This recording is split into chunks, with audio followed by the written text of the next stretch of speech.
What's up, y'all, and welcome back to the Worship Podcast. Today, we're diving deep into a topic that has been catching fire all throughout TikTok, Instagram, YouTube, etc.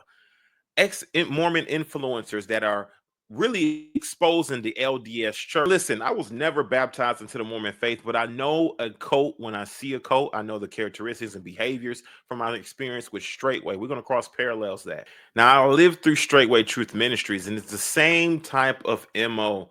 You understand what I'm saying? It's a spirit that is of control, manipulation, and twisting the word of the Most High Yah in order to make men submit, right? In order to make them submit and make them, and also to make the leadership kings over men instead of servants of the Most High Yah. So here's the problem with Mormonism and why these ex-members have the right to call it out. Let's get to it. Church policy had it that blacks had the mark of Cain. Brigham Young said, Cain slew his brother, and the Lord put a mark upon him, which is the flat nose and black skin. It's behind us. Look, that's behind us. Don't worry about those little flicks of history. The facts are we don't study, we don't go back and search what has been said on the subject. While it is true that the church did not ordain black people to the priesthood for a season, that is the past. Leave the past in the past. You see, I wish more people had this mindset. See, I cheated on my wife years ago, but yet she still keeps bringing it up. But it was in the past. You don't need to worry about these things anymore. But for whatever reason, she still doesn't trust me. Do you see why that doesn't work? In no other circumstance would that be an acceptable excuse. But for the church, we're just supposed to accept it? No. What you did in the past matters. You need to own up for it. Ow! Jeez, what was that for? It doesn't matter. It's in the past. Now, let me speak on that. I mean, the Mormon church has been historically racist. Let's keep it a buck. And I touch on that topic here and there on this channel. Honestly, there's a lot of people who are European or white, and they do support the channel. And shout out to all of you. Salute to every single last one of you. Of course, speaking from my perspective, my experience as a melanated individual in this country, the Mormon church has always just been a racist group of people, and has always been just that way. It's just through communication. This is how it is. But honestly, they kind of changed, and they started to change their position on that, and started to accept more black people into, or African or black people or melanated individuals into the church.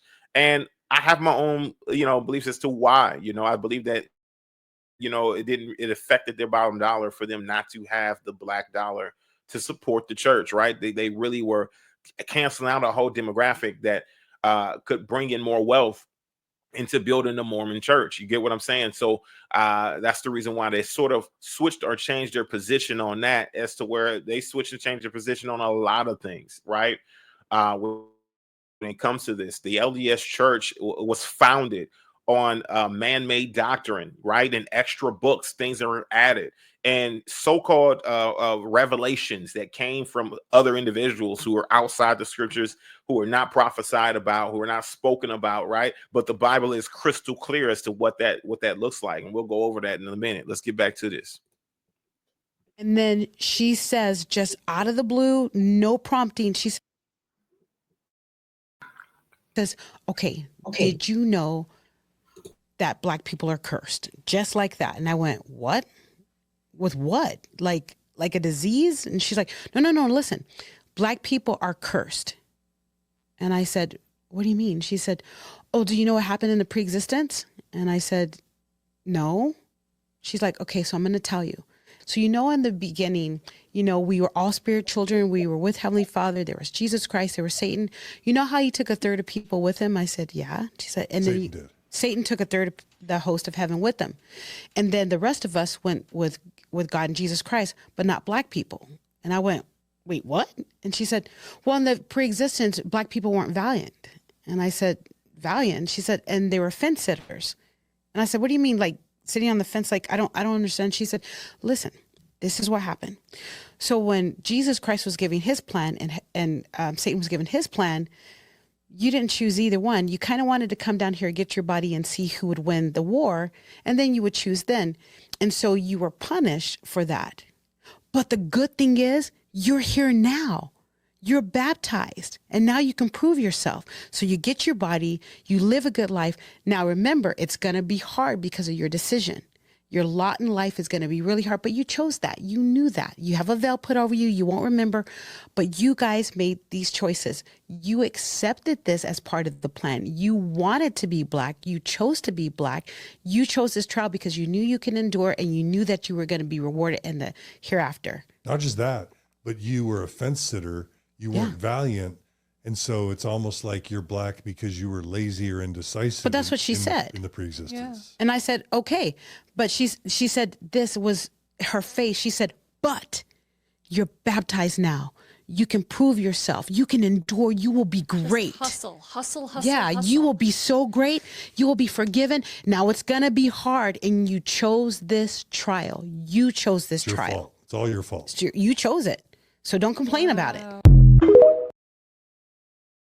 Now, my thing is this, right? I've never heard about this particular theology.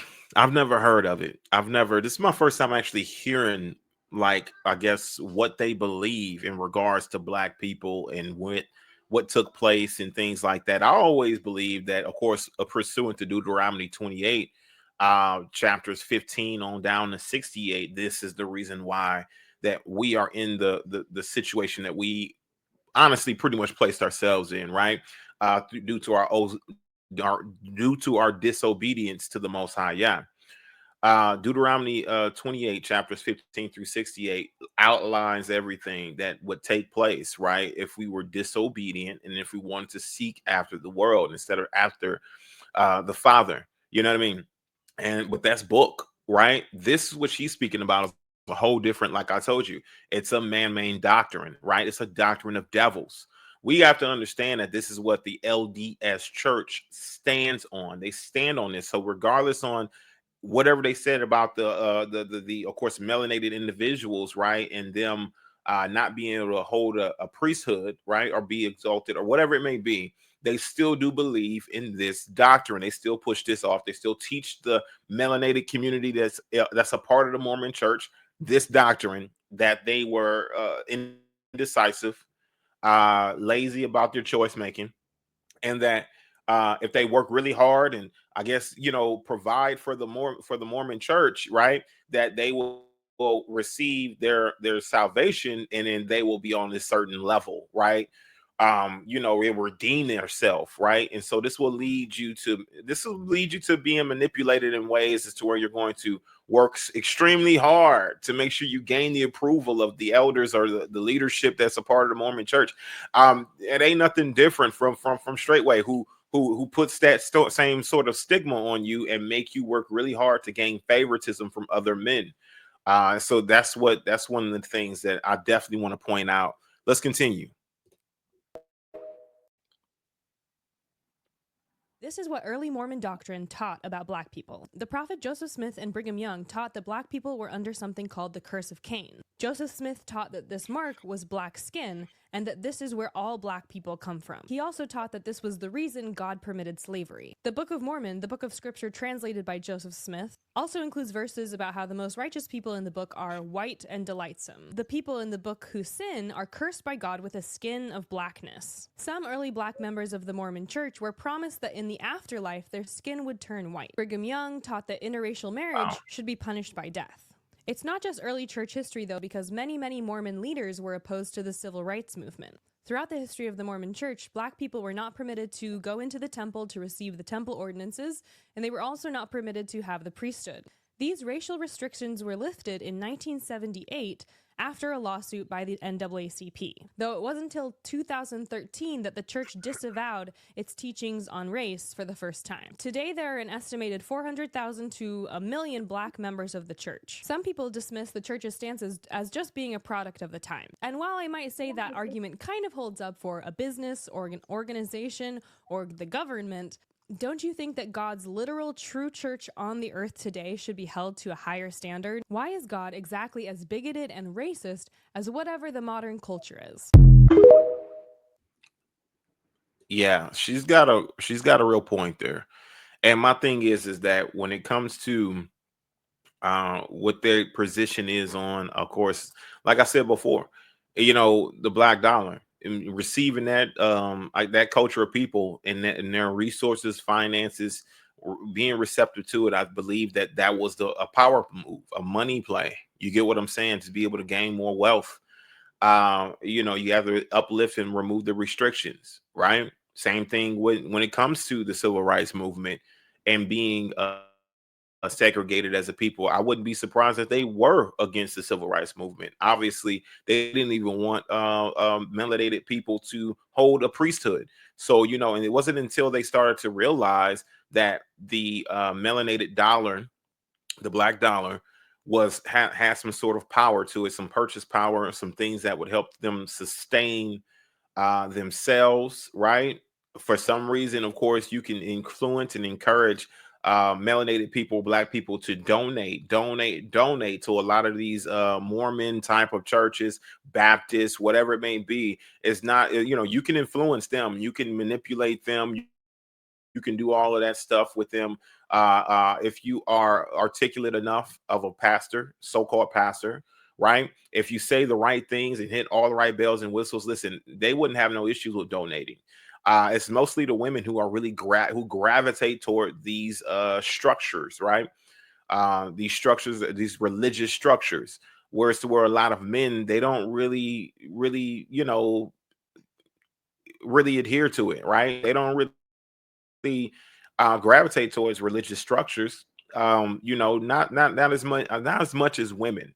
And so the women are the ones who are the backbone behind I believe a lot of these Christian sects or denominations. You know what I mean?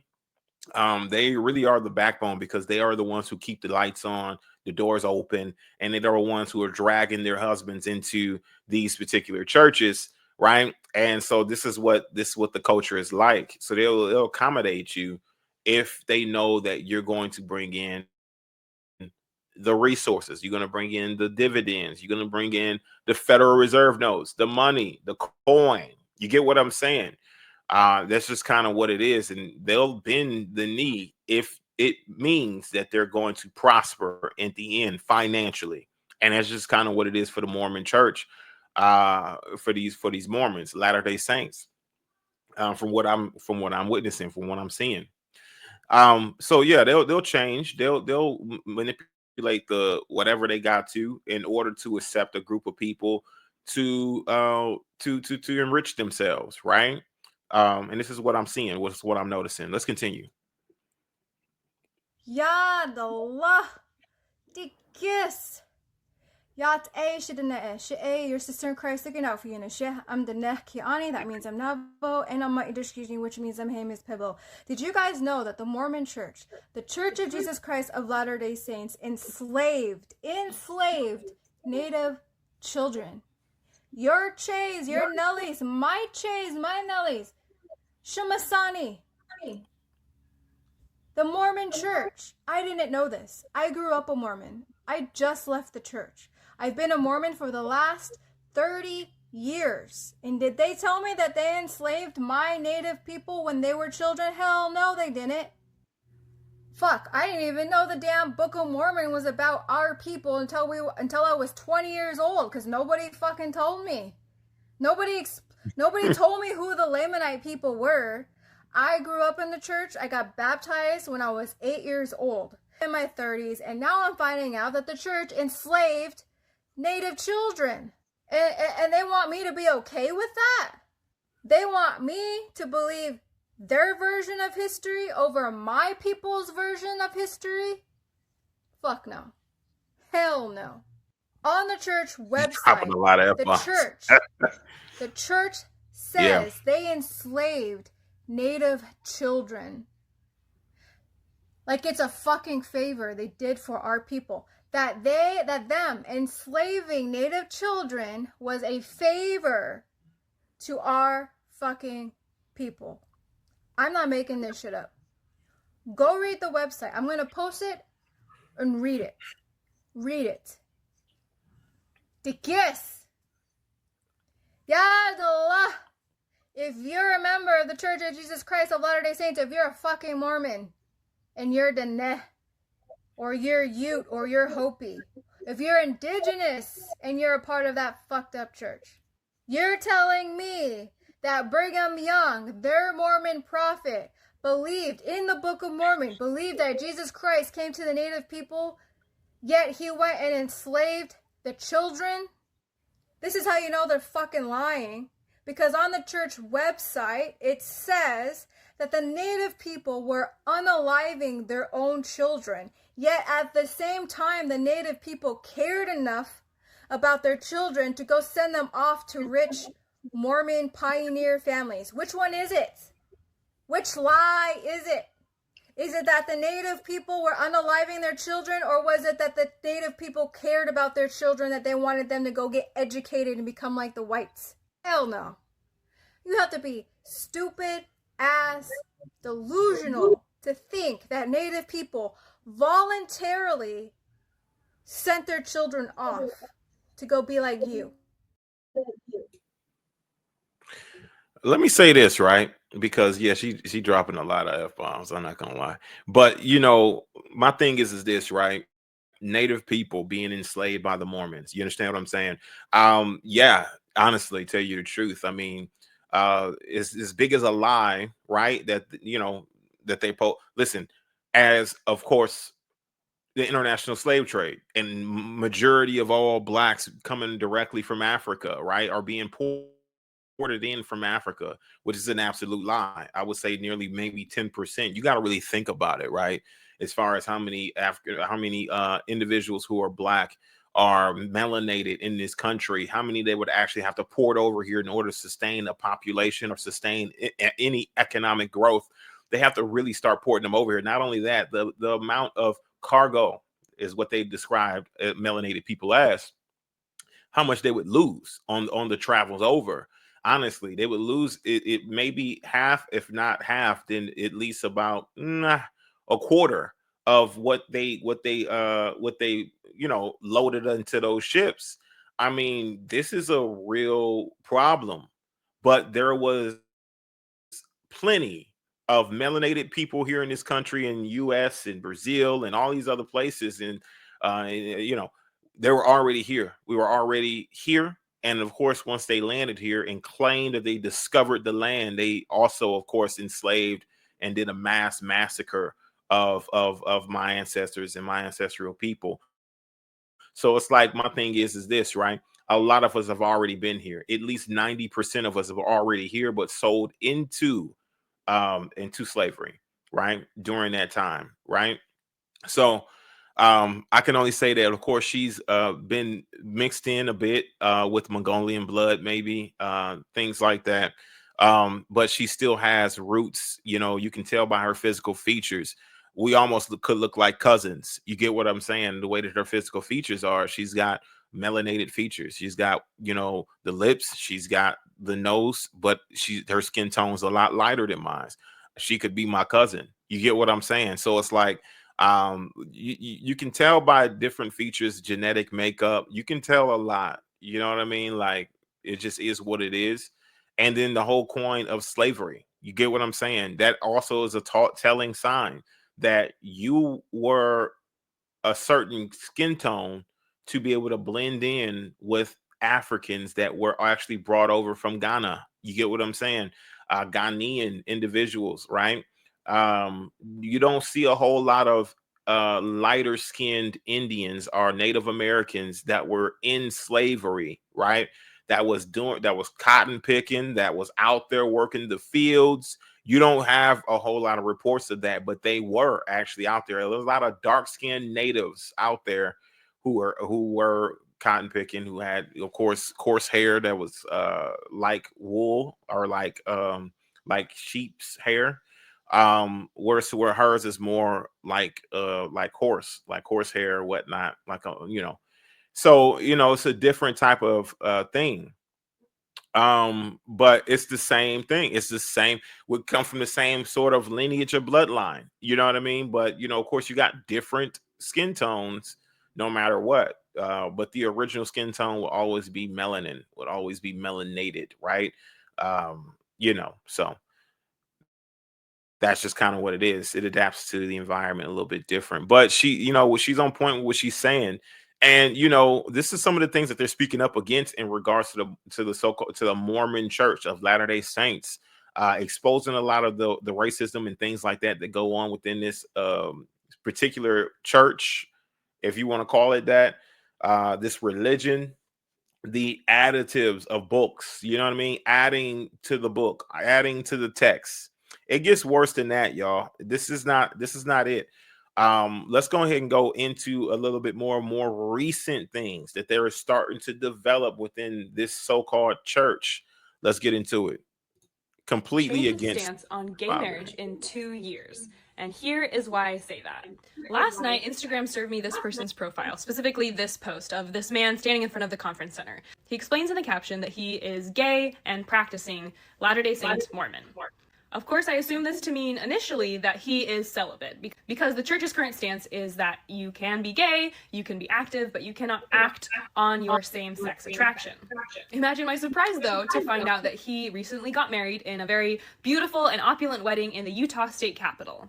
He and his husband are super cute, and so I'm honestly just thinking at this. Wow. So this is your modern day Mormon, okay? This is your modern day Mormon and individuals who are in the Mormon Church, I believe, of Latter-day Saints. This is all blasphemy. You understand what I'm saying? You see, these are two men who are standing here. One of them dressed like supposedly Taylor Swift, and then he's dressed like Travis Kelce. And so he's supposed to be some leadership in this particular church, obviously well known, you know what I mean, given the views, 19,535 views.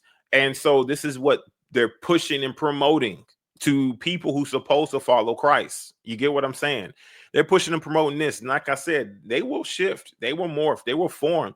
Whatever's going to bring in the money, whatever's going to bring in dollars, status, whatever it may be, they will morph, they will shift, they will bend the scriptures, they will twist them, you know what I mean? Do whatever they need to do, add extra books, whatever, add their own theology and doctrine to the scriptures, right? And this is the reason why and people relate Mormons with Christianity. You get what I'm saying? So this is the problem, is where people are seeing this type of behavior and they're relating that and resulting that to Christianity, right?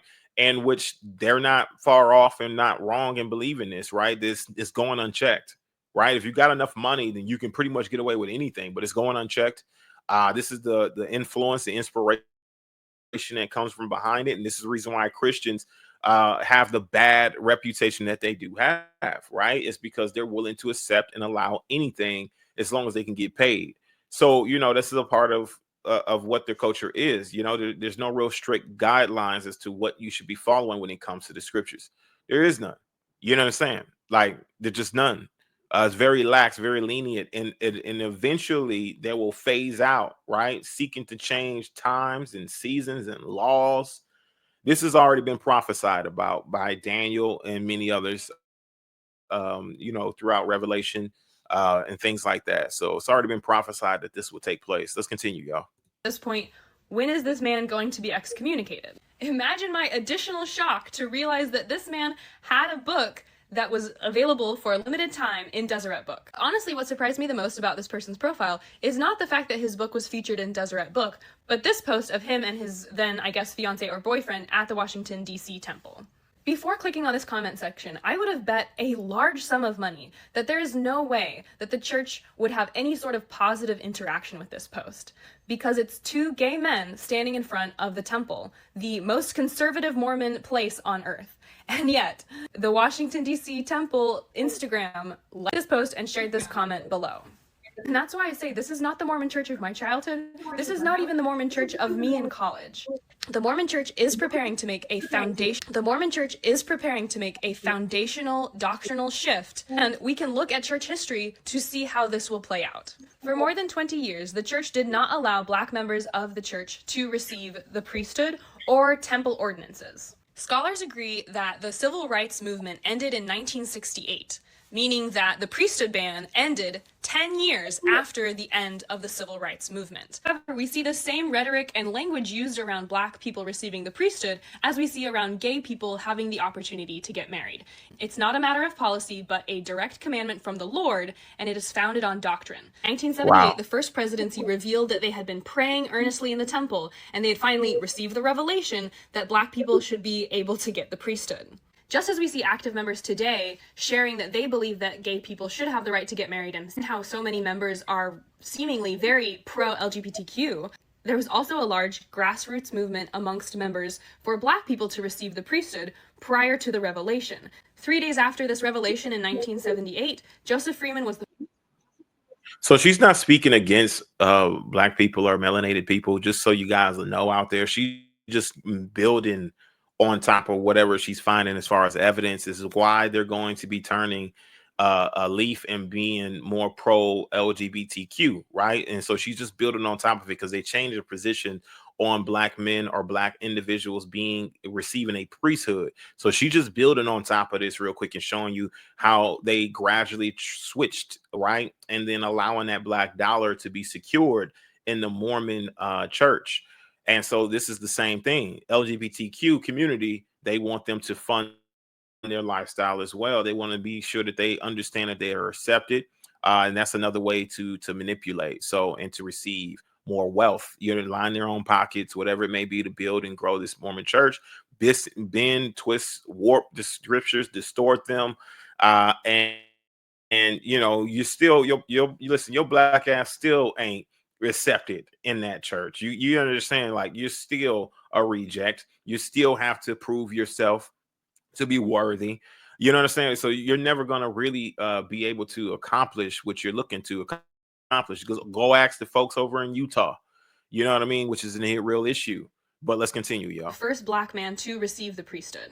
I don't think it's too crazy to extrapolate that just as black people received the priesthood 10 years after the civil rights movement ended, that gay people will receive the right to marry in the temple 10 years after gay marriage becomes legal in the United States. Honestly, as a jaded non-believer, I see this as a way for the church to stop the hemorrhage of members leaving because of the church's stance on gay marriage. If you're an active member, though, you could see this as just another example of the Lord continuing his revelation and continuing to restore his true church on the earth today. The use of the principle of continuing revelation, I believe, is one of the number one things that has kept the Mormon church alive, thriving, and has brought it to be a $100 billion corporation over all of these years. I don't think it's too crazy to see Mr. Charlie Bird being someone like Joseph Freeman.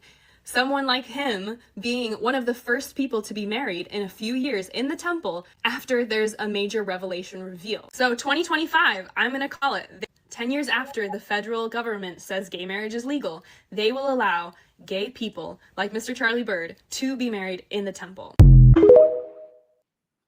I agree. I agree. Growing up Mormon, I was taught that I have free agency, that I have the freedom to choose God or not to choose God, and that Satan was trying to force everybody to choose God. Satan doesn't want us to have free agency. Also, being Mormon, we are taught to get sealed to our families in the temple so we can be together for all time and eternity. Well, you're kind of forcing your family to choose God, which is what Satan wanted. What is the whole point of getting sealed to your family when all of us are on our own journeys with Christ?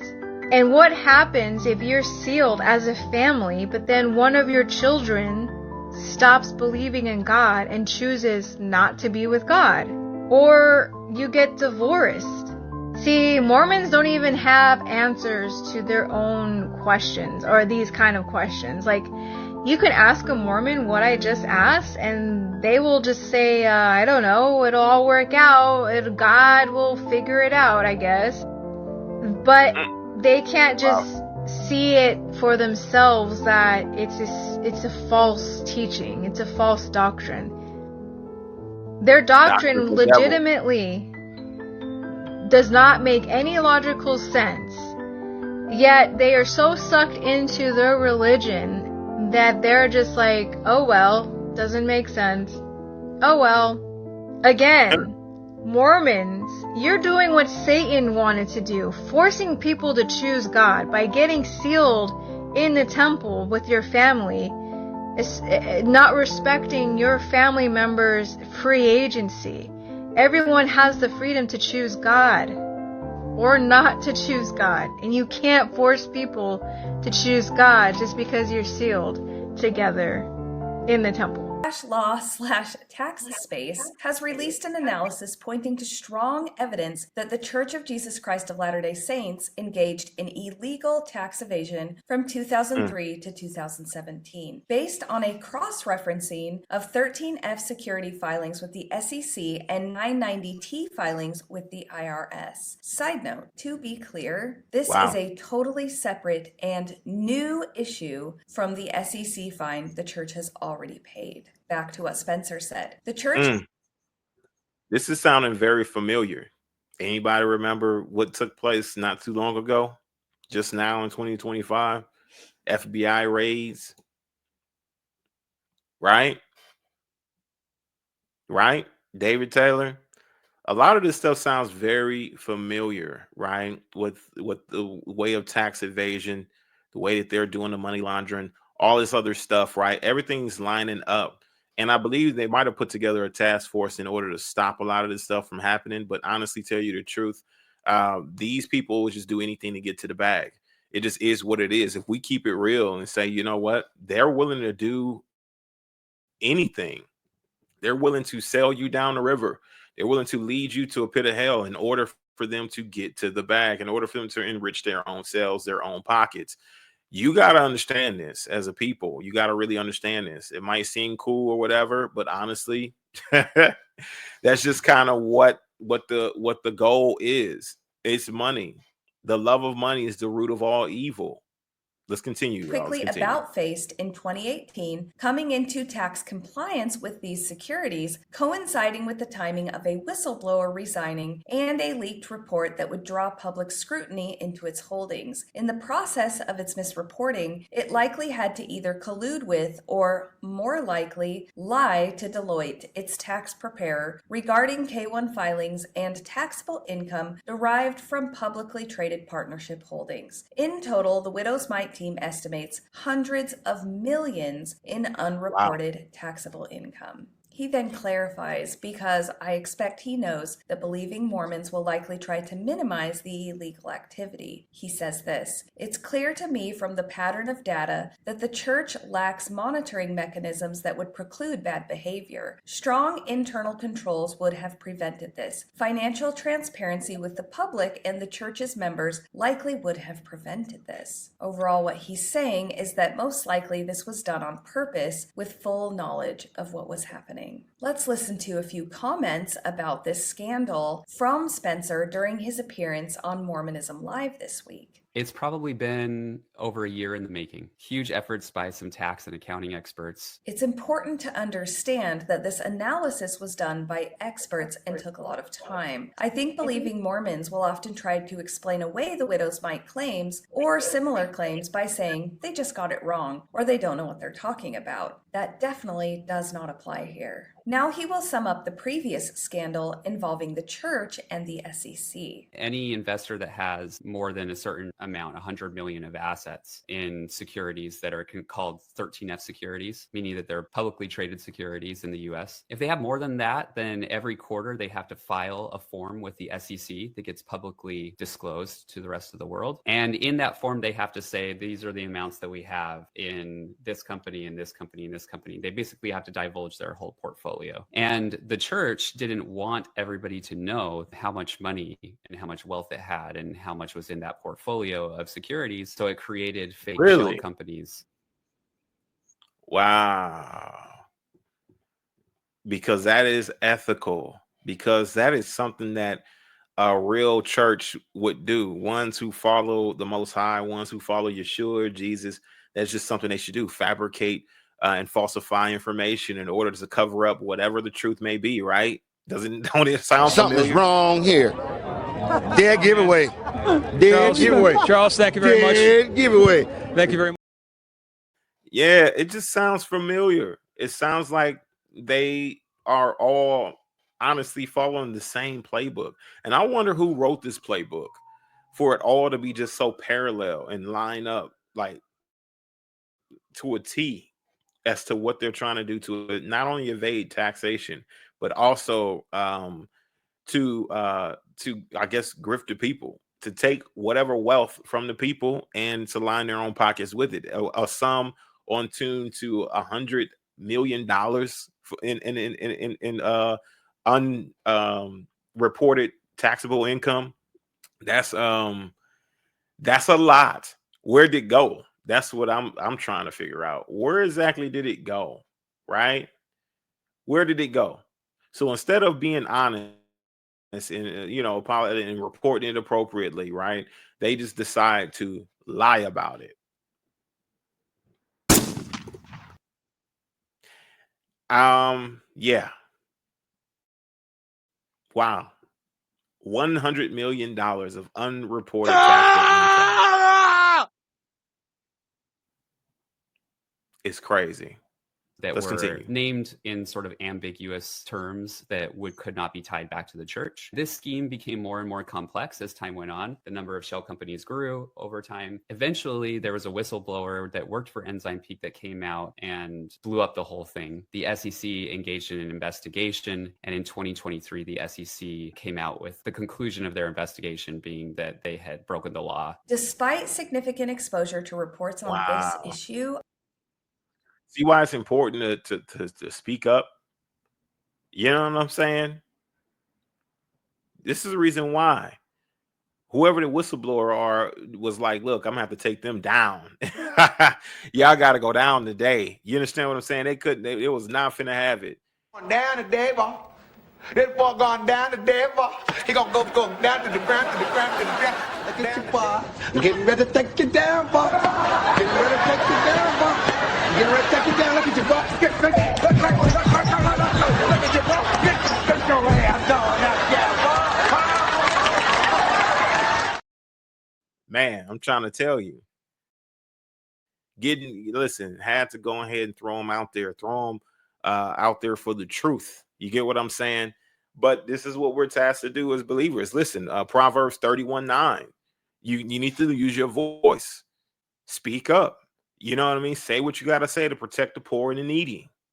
You understand? Judge the situation righteously and speak up, speak out, so you can protect the needy and the poor. And the poor is the ones who have the gospel preached to them. They've been grifting and stealing the money from the people, from the saints, from the Latter-day Saints, whatever. You know what I mean? Let's continue, y'all. Let's continue. I cannot grasp the Latter-day Saint explanations for it, nor can I understand why knowledge of it doesn't dissuade people. Listen, this is on a whole nother level. You understand what I'm saying?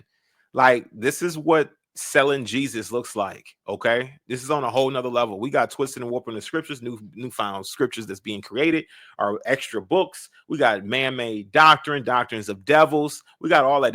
Listen, the Latter-day Saints are devils who've taken this thing to a whole nother level. Take it to a whole nother level. You know what I mean? My thing is that, when we start to see stuff like this is a pattern, right? I think that the FBI moving in on this thing is going to be the next thing. They may be on the list of people that are going to approach. You know what I mean? They're going to have to go.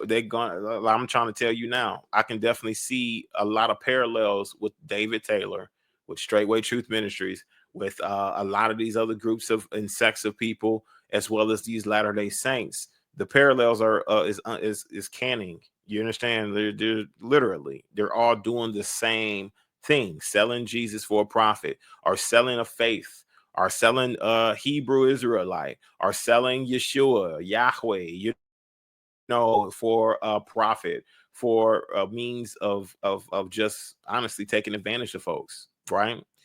It's it's a sad situation to look at, but hopefully it seems like they're cleaning it up a little bit, right? They're sending out the FBI. They trying to collect. Let's continue.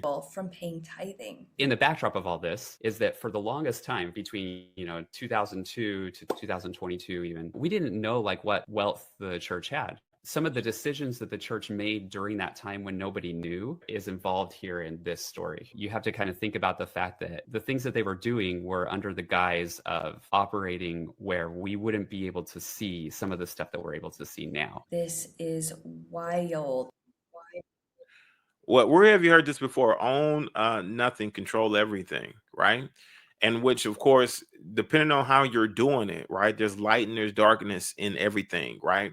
So if you're owning nothing, controlling everything, but you're doing so by stealing from the people, by robbing them blind, right? By trying to be dishonest and where you're getting the wealth from and reporting it appropriately, then of course that's you're owning nothing, controlling everything, but you're doing it in an evil manner, right? Whereas to where if you're doing it in a righteous way, then you have the people in the people in the congregation who are also benefiting from what you're doing. Not whereas to where you see the Latter-day Saints, this Mormon church who are profiting off of your hard labor.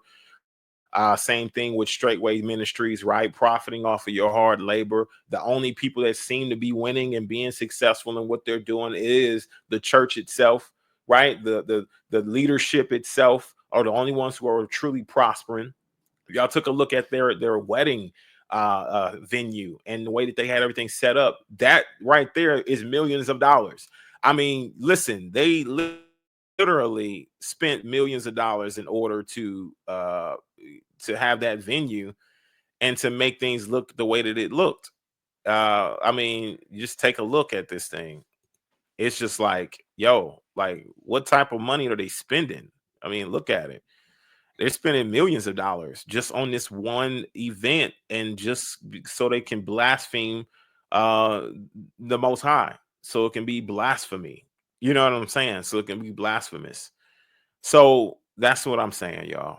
That's what I'm saying. Let's get into a few scriptures, y'all, in regards to this situation. Honestly, I just wanted to shed some light on this Mormon church situation. Because I think I forgot my intro, but it's all good. I think I got to bring in the intro, but it's all good. Let's go over to Deuteronomy 4:2. Let's go over to Deuteronomy 4:2. And I just want to shed some light using biblical principles, some scripture. Let's go ahead and get into the scripture too. All right, so Deuteronomy 4:2. Ye shall not add unto the word which I command you, neither shall ye diminish aught from it, that ye may keep the commandments of the Most High, right? Of the Most High Yah, your Yah, which I command you. Okay. So you're not supposed to add or diminish. You're not supposed to add or take away. And so this is what the Mormons do. They add and they add and they will strip away because obviously they're accepting LGBTQ into their congregation. You understand what I'm saying? They're accepting LGBT and they are accepting of it. So this is the reason why that they are adding and diminishing from the word. All right. Okay. Galatians 1:8, y'all. Okay, now Galatians 1:8. But though we or an angel from heaven preach any other gospel unto you than that which we have preached unto you, let him be accused. Okay, let him be accused. This is our beloved brother Paul, who's writing to the church of Galatians, letting them know that if they're bringing you a new doctrine, if they're bringing you something that does not align with scripture, if they're bringing you something that cannot be that is a man-made doctrine, a doctrine of devils, to make you want to believe that you are cursed, like are cursed people, just based on your decision making during a time of war between heaven and earth. Listen, are in the heavens, you know what I'm saying? Like things like this that they were talking about. Then guess what? Let them stand accused of all the things that they're doing. You get what I'm saying? They claim. Hold on a sec. Oops. So absolutely. So they claim that that angels gave them this newfound revelation of truth, right? They claim that the angels gave them this newfound revelation of truth. And my thing is this, right? As you see, our beloved brother Paul here has set that in line, set it in order. Let them be accused. Let them stand accused of what false doctrine that they're looking to preach and teach, okay? Let them stand accused of it. All right, let's continue, y'all. Let's continue. All right, Matthew 23:9. Matthew 23:9. And call no man your father upon the earth, for one is your father which is in heaven. Listen, my thing is this, right? The LDS heresy builds not only priesthood, right, structures where men are lording over others, lording over Yah's flock, lording over Yah's sheep. Doesn't it sound familiar? It's the same situation. In order for a cult to be able to dominate, they have to control your mind. They have to lord over. They have to control you. That's cult control. Cult control 101. You get what I'm saying? And that cult control is not kingdom order. That is not orderly within the kingdom. Within the Most High's eyes and sight. Don't allow them to believe to, or try to teach you that you should be lorded over, that you should be dominated, that leadership should have all control, full control over you and your autonomy. That's not the way that the Most High designed you.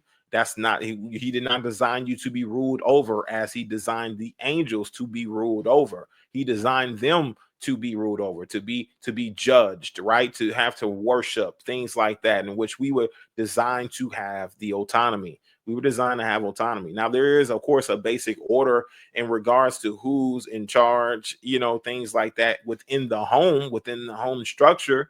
But when it comes to leadership outside the home, it does not supposed to bleed into your priesthood of your own home. It should not bleed. It should not, your leadership should not dictate what you're doing on a day-to-day basis with your family. They shouldn't dictate it, right? They have no rights to do so.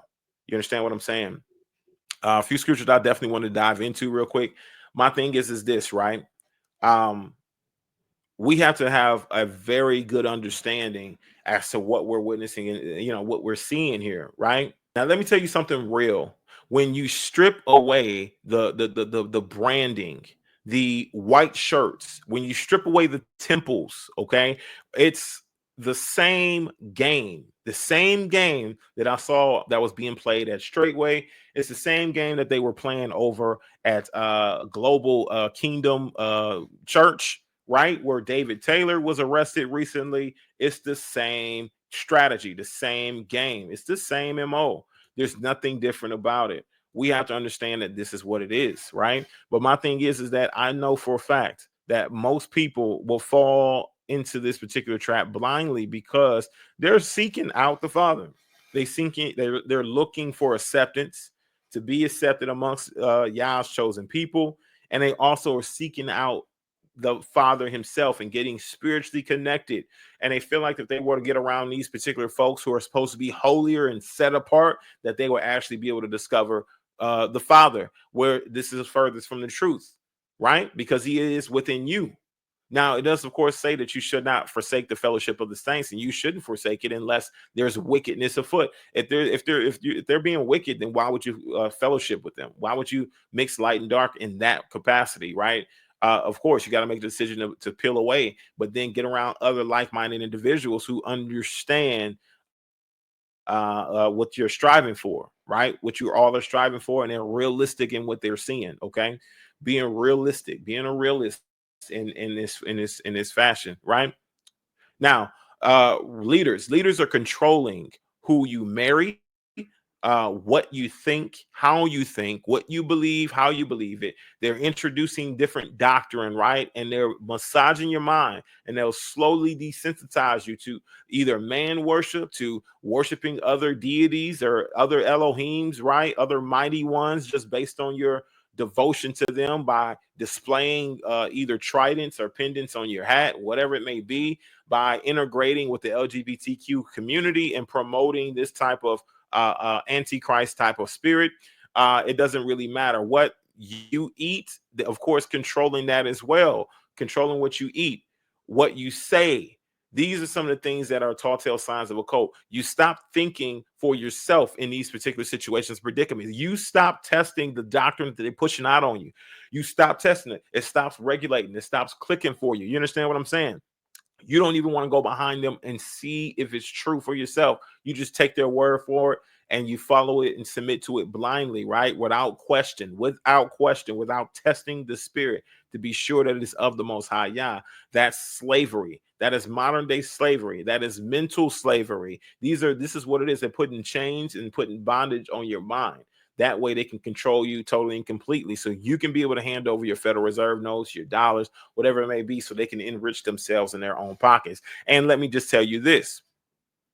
It hits different as a black man, as a melanated individual watching this play out, because the Mormonism historically, right? Historically taught that people of African descent, people of melanated skin, okay, were cursed. And this is just what it is. They denied them priesthood. They denied them equality until 1978. Okay, that's not a divine truth. Okay, that's racial superiority or supremacy. Okay, this is distinguished as theology, but yet the Most High Yah says in Acts 10:34, let's get Acts 10:34, Elohim is no respecter of persons. Okay, it's no respecter of persons. Let's get Acts. All right, Acts 10:34. Then Peter opened his mouth and said, of a truth I perceive that Yah is no respecter of persons. Now, that's one of the things for sure that completely goes against the scripture once again, is that this idea that based on your skin tone, based on your skin color, that he has respecter of persons. You know what I mean? Now, when it comes to culture, when it comes to tribes, I would definitely say that he would adhere to certain tribes and certain cultures, right? And place them in a certain position just based on prophecy. But what I would say is this, okay, that he still would consider you to be a drafted in branch, no matter what color you are, no matter what diaspora you come from, no matter what culture you come from, as long as you keep his law, statute, commandments. He is seeing you as Israelites. He's seeing you as Israel. You understand what I'm saying? Where the bloodline lineage is Hebrew, right? Hebrew's the bloodline lineage, but those who serve Yahweh, right, our Father, they are Israelites. They come from they serve the law, statute, and commandments. They're Israelites, and that's just flat out what it is, right? Because Christianity didn't come about until the Roman Emperor Constantine. Roman Emperor Constantine, of course, also sought to change times and seasons. You understand what I'm saying? He sought to change time and seasons. And so this is what he effectively did, right? And also, of course, he gave you your Roman numeral calendar that we all follow currently today, right? Not only that, he switched the day from Saturday, the seventh day Sabbath. He switched it from the seventh day to the first day. So, he was seeking to change times and change seasons. And not only that, he's got you worshiping doing New Year's during the dead of winter. During the dead of winter, where, of course, it's the dead season. There's nothing new growing or springing up out of the ground. There's no way that this is a new year, right? The new year starts in April, around springtime, when things start to grow new, right? So that is the new year that starts and marks the new year. But of course, during the dead of winter, there was paganism that took place. It was worship of pine trees, things like that, just because of, I believe, that's why it's called the everlasting tree. They worshiped it because it stayed alive all year round, right? And so, Roman Emperor Constantine did all of that just to make sure that it was easier to convert unbelievers into Christianity. Another tactic being used to serve the coin, right? To be able to build more wealth. This is how some of these, they will use this thing, right? And said the love of money is the root of all evil. Well, you see a lot of people who are in positions of power and leadership who have affected the religious space, okay? Because I'm going to say religious. When you're faith-based, it's not the same as religion. Who has affected the religious space for their own personal gain. And this is what you see time after time. It is repackaged, rehashed, and reintroduced to you in different settings, in different what they will call denominations, right? It's just reintroduced. It's still a ultimate goal to line their pockets and enrich that particular sect or denomination. Same thing with Hebrew Israelites. You see a lot of these camps that'll pop up, and it's still just to kind of enrich themselves. It's not necessarily for your salvation, truly, right? Because if we were to say that they were for your salvation, they will find their own ways to earn their own money. They'll find their own ways to put their own talents to work in order to produce their own income, right? That's one of the, or they'll just be upfront and honest about what they're doing, right? That it's not going to the church, it's going to them directly.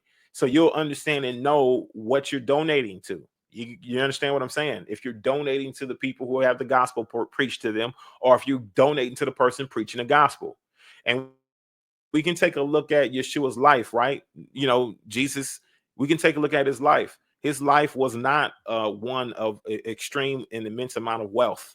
You know what I mean? He wasn't gaining anything from teaching these people, from delivering, from setting them free. He wasn't gaining anything. He still was homeless, rolling from one city to the next. Okay.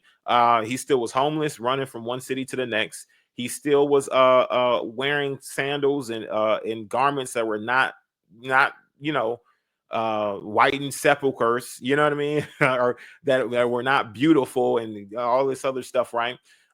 He still, for the majority of the time, I believe he walked. They didn't really talk about if he had any real mode of transportation like a horse or a camel, or, you know, he rode on a donkey at one point just to fulfill prophecy, and he had to request that the donkey be provided, right? And so he obviously didn't have a whole lot of wealth. I think majority of what he earned or what he got, he gave it to the poor. You know, he told one rich man to sell all that he had and give it to the ones who had the gospel preached to them, the ones who were the poor, give it to the poor, disperse it amongst the poor, just as a test to see if he would truly serve, or he would truly follow, just as a test for that man. And well as a test for us all. Are we really truly willing to forsake all to follow Yeshua? And that's one of the things, right? So this is what it's all about. I mean, you know, his lifestyle does not fit with a lot of these so-called leaders that are now trying to teach you the scriptures, right? Who claim to have a gift, right? The only gift that they really have is to give you things that you have not read yet, because you are not studying your Bible, right? They are studying, they're reading. You understand what I'm saying? But you yourself, you're not studying, you're not reading. So giving you stuff that you never heard of right before. And then finally, when you first go to discover it, it's your first time cracking open your book. I understand where you're coming from, because I was once there. You get what I'm saying? I didn't even know what Deuteronomy was in the Bible before it was spoken about. And then once I went and discovered it, it was something totally different, right? Because I wasn't read, I wasn't kept in the word. So this is what they're giving you, regardless. If they're articulate, then that's even a plus, right? They can be able to make you feel good, or make you feel emotions, or make you compelled to repent, whatever it may be, right? All while themselves living in sin and lining their own pockets. You understand what I'm saying? This is kind of rehashed, repackaged, and redelivered to you as a people. I hope we went over something that really helped us out here today. As always, I really appreciate y'all joining me. I think I might have messed up and skipped my intro, but it's all good. It's all good. You know what I mean? Because we're going to go ahead and hit a little something on the way out. Make sure you guys like this video, okay? Don't forget to like this video, comment, and subscribe. Let me know what your thoughts is about this Mormon church situation. Is this thing very close, or comparisons to Straightway? And you know, that's really what I want to know. Is it very close? Are they performing the same ways? Is this another David Taylor type of situation when it comes to the Latter-day Saints? Were you familiar with their positions and points of views, right? And their doctrines of devils? Let me know all of that in the comment section below.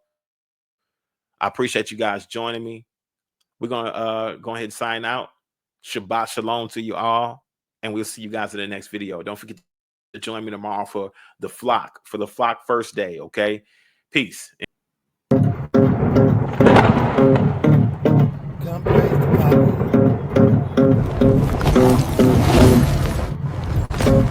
Psalms 94:16. What does it really mean? Y'all said, who gon' stand for me? For the evil that I see.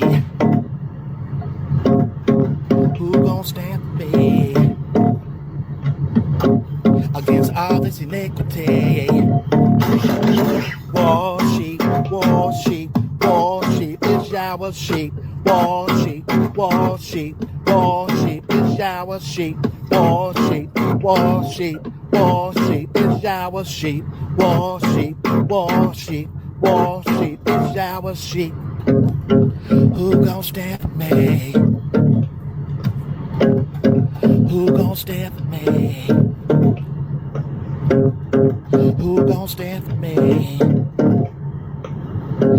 Against all this iniquity. War sheep, war sheep, war sheep is our sheep. War sheep, war sheep, war sheep is our sheep. War sheep, war sheep, war sheep is our sheep. War sheep, war sheep, war sheep is our sheep. Who gon' stand for me? Who gon' stand for Yahweh? Who gon' stand for Jesus? Who gon' stand for me? The truth is on fire. We don't need no water, let the Holy Spirit burn. The truth is on fire. We don't need no water, let the Holy Spirit burn. Who gon' stand for me? Who gon' stand for me? Who gon' stand for me? Psalms 94:16. Who gon' stand for me?